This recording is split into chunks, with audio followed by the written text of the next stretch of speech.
Hi and welcome to Old School Blues Guitar. I had a request for a lesson on Gatemouth Brown's Okie Dokie Stomp, and I'll add this to my playlist of electric blues instrumental lessons, and this is one I've always wanted to get around to. I'm going to go through and show you the ideas that Gatemouth Brown uses and most of the main phrases in the tune. I'm not going to teach everything note for note because I can't remember it, and I'll just do this the best I can. And I'll put some tab out there too to try to help you. The song itself, if you listen to the original, recorded for Peacock Records in the early 1950s, it's higher than normal. And if you listen to the song carefully, to me it's obvious that Gatemouth Brown is playing with a capo. And as unbelievable as it may seem, he's got the capo on the 11th fret. And that's so he can play out of the E position. And Gatemouth Brown, Johnny Guitar Watson, Guitar Slim were three guys that always, I shouldn't say always, but very often used the capo so they'd be able to play their licks in the first position. And so if you want to play the original tune, you got to stick that capo all the way down or up on the 11th fret. Now there are other guys that do great versions of the song. I've never played this live before, and I'm just showing you, if I was going to figure it out, this is how I do it. There's a guy named Hollywood Fats, the late Hollywood Fats, who passed away, way too early, but he's on the West Coast, California. And there's a version of him playing this with his band, the Hollywood Fats Band. It's fantastic. Duke Robillard, there's a guy in Michigan named George Bedard, does a great version of this that recorded it. So you hear all these different guys playing this tune, and they each do it their own way and make it sound great. And what I'm going to show you here is the original Gatemouth Brown version and what I think he's doing on this tune. So to start out, we put our capo on the 11th fret, and we can make an E chord. On the 12th fret, 3rd string, you put your first finger, and your second finger is just going to get the second, which would be the 13th fret of the 5th and 4th strings. Now you don't play an E chord in this song, but everything you're going to play is based on the blues box in the first E position. So if we get that chord, you get a sense of where you can play. So you start on the first string. So 14, 13 open. Second string, 14, 13 open. Third string, 13th fret, open. Same on the 4th string, 5th string. And the only other place you go in this tune, there's a couple times where you may go to the 15th fret of the 3rd string. You actually do, either by itself or as part of another lick, which I'll show you. And then there's a section where he plays in the second blues box. And if we've got our fret, or our capo here, our second blues box is going to be between the 14th and 16th frets. And when we get to that part of the song, he plays on the 1st and 2nd string, pretty much entirely. When you listen to the original, there's some licks that you hear that you can only get to sound like that if you're playing with the capo and using the E position. So let's jump right into this tune. The first couple of verses I've got memorized, I think, and so I'll try to show you note for note the best I can. So we'll just go phrase by phrase. I'm not going to play this whole thing through. Again, as with all my lessons, listen to the original tune. And in this case, we're talking about the 1950 version, 51 version of Okie Dokie Stomp by Gatemouth Brown. So he starts out like this.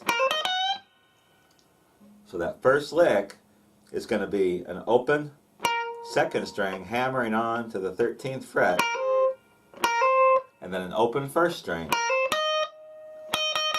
and then he's going to get the 14th fret of the 1st string and bend up. So you get this, which is really cool. And then he's going to go and do this lick. And you'll notice in a lot of these licks you've got the open strings. And so you got to play that right. So he goes like this. And then he's going to get an open 1st string, back to that 14th fret of the 1st string, open again, and then open 2nd string. So it's like this. And then he's going to go to a note that he uses throughout the tune, the 13th fret of the 3rd string. And he's going to get the 13th fret, hammer on, pull off to the 13th fret of the 4th string. So the whole thing so far is like this.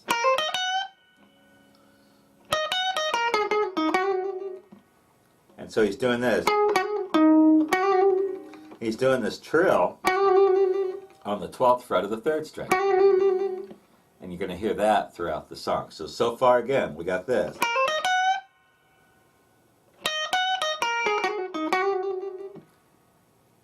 Not too bad. So far, the hard part for me with this is I've got really big hands. It's really hard to play here with that capo in the way. And the more I do it, the more I get used to it, the better I get. What I find myself doing is really just using my 1st finger and 2nd finger, as much as possible, so I don't have to try to use my 3rd finger. So this is a tune you're playing really with just a couple fingers. So then he's going to go, let's just go slowly through everything we've got so far. Then he's going to do this. This is really cool. So he's going to get an open 2nd string, and he's going to walk that 14, 13 open. And he's going to do that little lick. So it's 13th fret, hammer on, pull off, 13th fret of the 4th string. And you hear that a lot. Whole thing so far.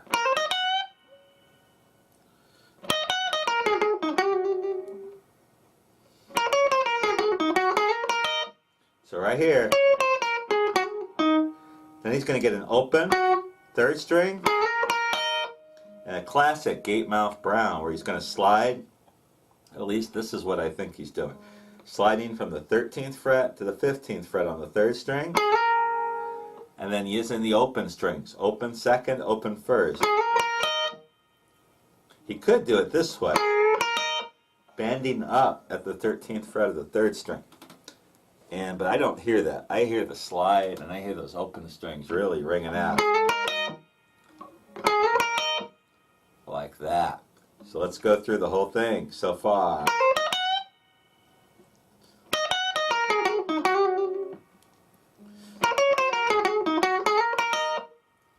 Really cool. And then he goes into this little thing on the 3rd, 4th, and 5th string. Something like this. I don't know if this is note for note. I'll play it the best I can from my memory. So he does this.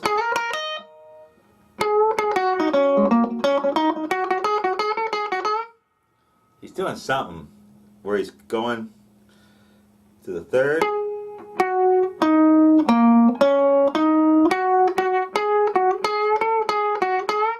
Something like that.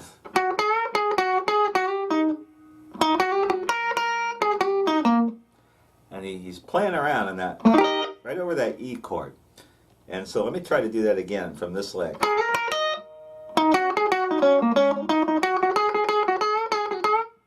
I didn't play that right, but I'm playing in the right area. So you got to listen to that and see what he's doing. Then he wraps it up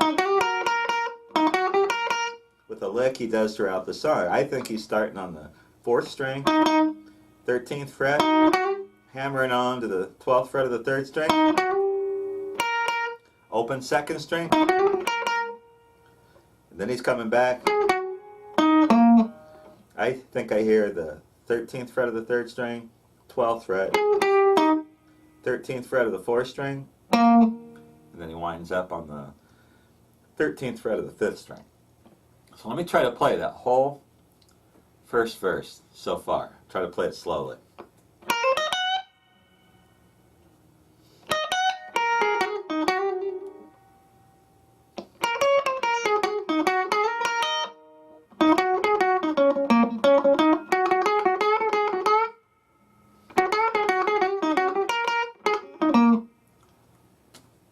I think that's pretty close, but I'm playing the right notes in the right areas, but as far as getting it exactly right, not quite.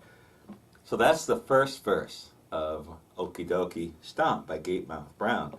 And most of those ideas in that first verse are going to be used over and over again in different ways. So when I come back, we'll start going through the second verse. Time for the second verse of Gatemouth Brown's Okie Dokie Stomp. And he starts out the second verse with one of the funnest licks there is to play in electric blues. He does something like this.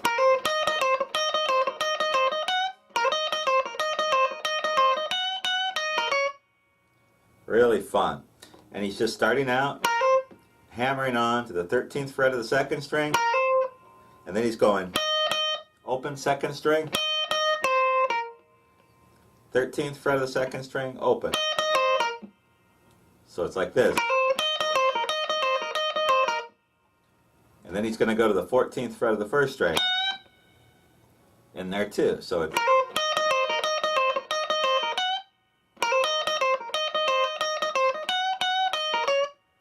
and he's just going 14th fret, open, open second, 14th fret of the second string. So let's do that whole second verse slowly.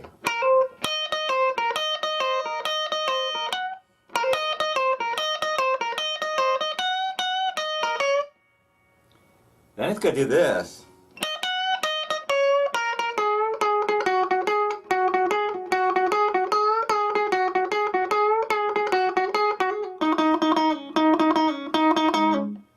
Really cool stuff. And so what I think he's doing is he's just coming from this lick. So let me play that in context or else I can't get it.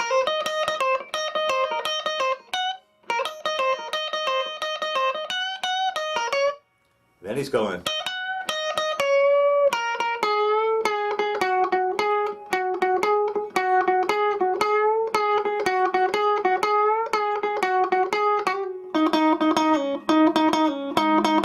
Something like that. And this little lick here,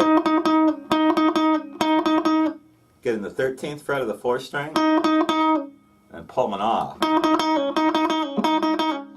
That's what I'm hearing when he does that. So let's try to do that whole section again from the beginning.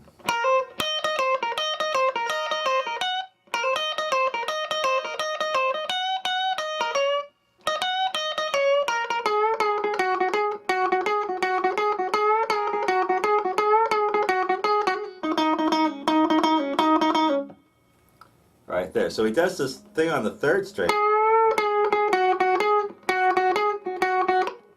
Open. And then 13th fret of the 3rd string. Then he's going to bend it a little bit too. And then something like that. So let's go through that section one more time. And this is where you really got to listen to it and just try to keep it in the time of the song if you're trying to play this with a band or something.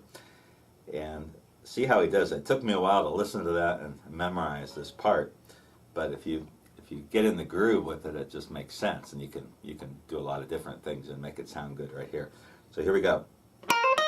Whoops, forgot. Let's start with that, the second verse.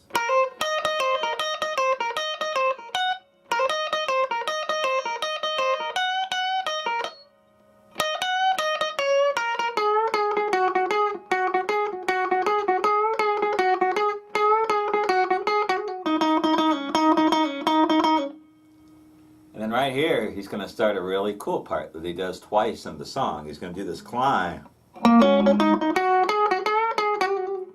He's going to start from that note, 13th fret of the 5th string. Open 4th string. And listen to how many times he picks it. Twice. Twice. Open 3rd string. 13th fret, 3rd string off. He's going to do a little bend, bring it back down, and get that trill again. So the whole thing, let me do that again. He does that again. He cuts it off a little bit. Then he's back into this.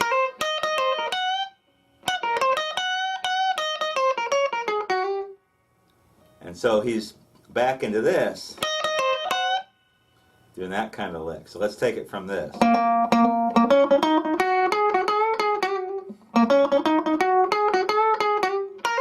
So he's doing that hammer on again on the second string. And then he's doing this. Sounds to me like he's leading into this phrase with the 14th fret of the first string. So here,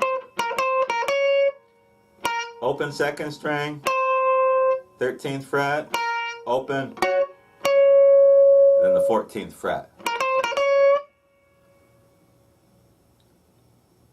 So this is a lot, but the thing here is to get, you know, where he's playing. All this is being played in this first position. So let's do it again.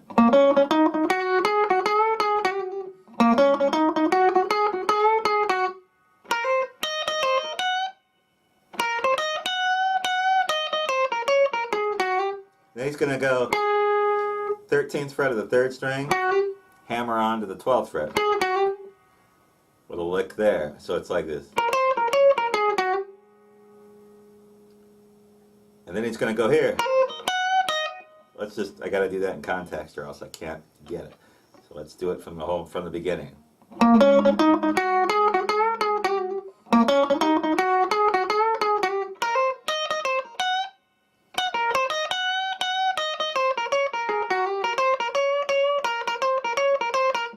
So he's like this. All on the second string, 14th fret, 13th fret open. Then he does one of my favorite licks in the whole song. And that's one, if you listen to the original, he's got to have the capo on because he's playing. Got that open first string in there, and he's sliding from about the 14th fret to the 16th fret on the second string. And he's picking the open first string as well. It's a double stop. And when he wraps up each lick, it sounds to me like he's sliding from the 16th fret of the second string back down again. And you get that kind of thing, which you can't get if you play in standard tuning without the capo when you're trying to play it in G or D or something like that. Then you can't play that lick. You can play something like it, but you can't play that lick unless you're using this E tuning. So let's go through that whole section right there, and then we'll move on.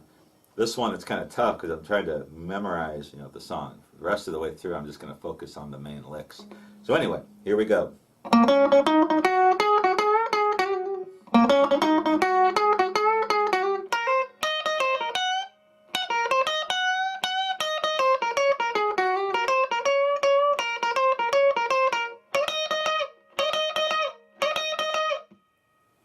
Then we go into our first horn solo, and we'll pick up the lesson when the guitar comes back in.